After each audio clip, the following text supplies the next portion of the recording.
Sebelum masuk ke pembahasan kali ini, mari kita review sejenak tentang materi dan pembahasan yang telah disajikan pada video sebelumnya. Pada video sebelumnya kita membahas sistem pemerintahan yang dibagi dalam aspek horizontal. Pada video kali ini kita akan membahas sistem pemerintahan Indonesia setelah amandemen.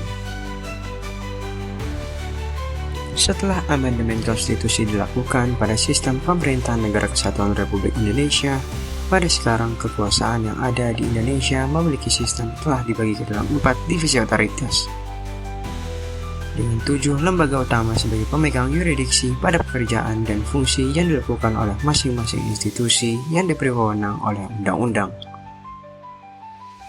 yaitu otoritas eksekutif sebagai pelaksana undang-undang yang terdiri dari seorang presiden serta para jajarannya.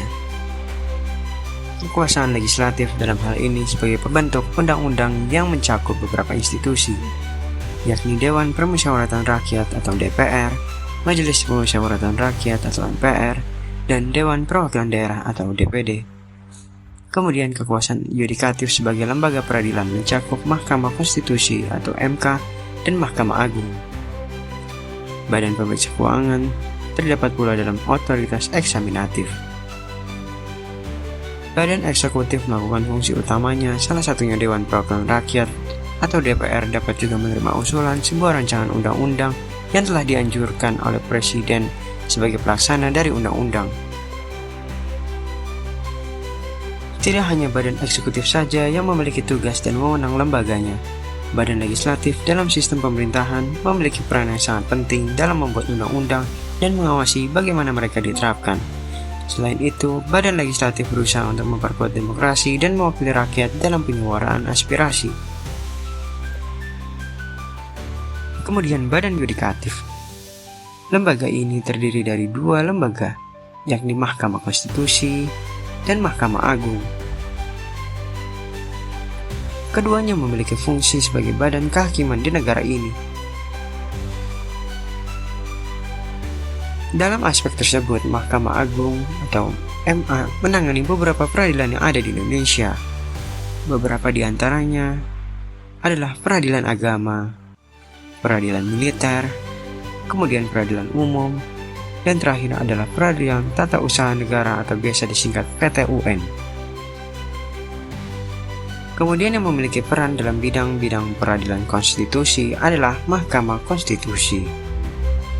Badan ini memiliki wewenang untuk mengurai perkara yang berkaitan dengan Undang-Undang Dasar pada level pertama sampai level terakhir.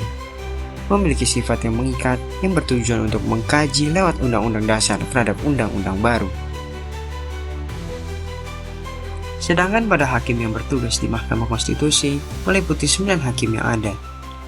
Mahkamah Agung menunjuk 3 kandidat, kemudian 3 selanjutnya dipilih atau ditunjuk oleh DPR, dan 3 terakhir dipilih oleh Presiden.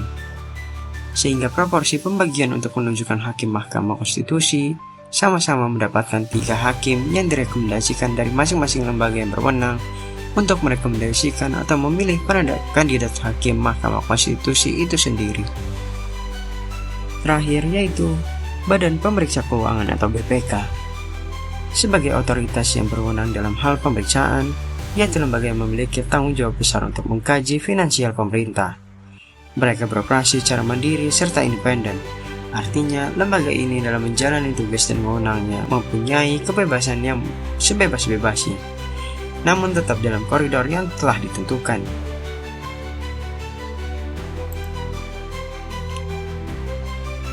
Serta dalam artian pula lembaga ini berjalan tanpa adanya intervensi yang muncul dari pihak manapun, termasuk lembaga yang diperiksa oleh BPK sendiri.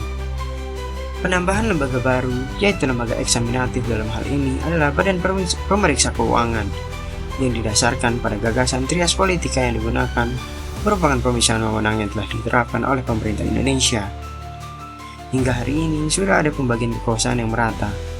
Hal ini dapat dilihat dari jalannya secara tersendiri berbagai elemen kekuasaan sesuai dengan apa yang telah ditentukan, baik itu yudikatif, legislatif, eksekutif, serta eksaminatif.